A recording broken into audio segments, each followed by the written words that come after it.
Car आज हम पर्यावरण की छठी क्लास में आप सभी का स्वागत करते हैं। आज का जो टॉपिक है उसका नाम है फैमिली, परिवार। परिवार की जो परिभाषा है उसके पहले उसकी उत्पत्ति जो हुई है वो लैटिन भाषा से हुई है, जिसको लैटिन भाषा को फैमुलस कहा जाता है। और फैमुलस का अर्थ होता है नौकर। परिवार जो समाज का जो होता है वो मूलभूत इकाई होती है, तो इसलिए उसको हम सोसाइटी अगर जो चलती है वो परिवार से ही चलती है, इसलिए समाज में परिवार आवश्यक है।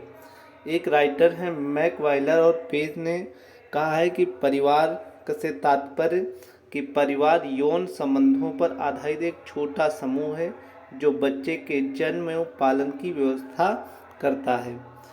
क्लेयर के अनुसार परिवार से तात्पर्य माता पिता और बच्चे के संबंधों की व्यवस्था करने से है। और परिभाषा जीपी मर्डॉक ने दिया है कि विश्व के 250 समाज का अध्ययन किया, निष्कर्ष दिया कि परिवार ही सार्वभौमिक है, मतलब फैमिली इज़ यूनिवर्सल, जो कि हर जगह पाई जाती है, विश्व के सभी देशों में पाई जाती है। यूनिवर्सल एक मतलब जो सभी जगह पाया जाता है। काम्टे ने परिभाषा दी, व्यक्ति नहीं बल्कि परिवार ही समाज की इकाई होती है।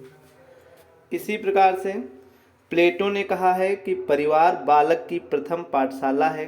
तो ये बहुत ज़्यादा पूछा जाता है कि परिभाषा दी जाती है कि परिवार बालक की प्रथम पाठशाला है, किसने कहा है? तो उसका उत्तर हो जाता है प्लेटो। देख लीजिए, किसी परिवार को पारिवारिक वृक्ष द्वारा दर्शाया जाता है। तो परिवार दो प्रकार से होता है, एकल न्यूक्लियर फैमिली, जॉइंट फैमिली, संयुक्त परिवार।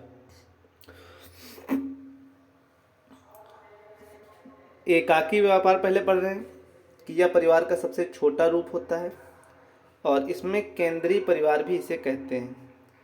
और इसमें केवल माता पिता और उनके अविवाहित अनमैरिड चिल्ड्रंस रहते हैं।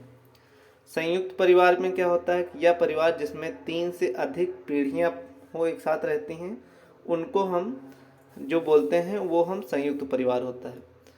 अब हमारे दो और होते हैं, मातृ सत्तात्मक परिवार और पितृ सत्तात्मक परिवार। तो मातृ सत्तात्मक परिवार ऐसा परिवार जिसमें माँ केंद्रित हो या माँ प्रधान परिवार की हो, उसे मातृ सत्तात्मक कहते हैं। इस परिवार में माँ या औरत परिवार की मुखिया होती है और विवाह के बाद पुरुष और औरत के घर जाकर रहते हैं, मतलब पत्नी के घर में जाकर रहते हैं। पितृ सत्तात्मक में क्या होता है कि उसका जो मुखिया होता है वो पिता होता है और पिता परिवार का मुखिया होता है, वहीं प्रधान होता है, और पत्नी विवाह के बाद पति के घर रहती है, यही पितृ सत्तात्मक होता है। परिवार के कार्य जो हैं वो मैकवाइलर ने दिया है, उनको दो भागों में बांटा है, आवश्यक कार्य और अनावश्यक कार्य। आवश्यक कार्य का है कि आप जब भी आपका परिवार हो तो सबसे पहले संतान की प्राप्ति के लिए इंसान कोशिश करता है और उनको पालन पोषण के लिए धन का प्रावधान होना चाहिए और उनमें सामाजिकता की प्रवृत्ति लानी चाहिए।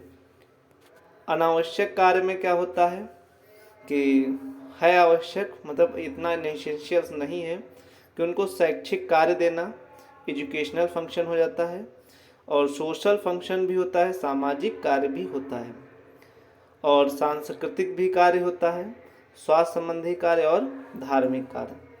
आइए कुछ महत्वपूर्ण प्रश्न देख लेते हैं।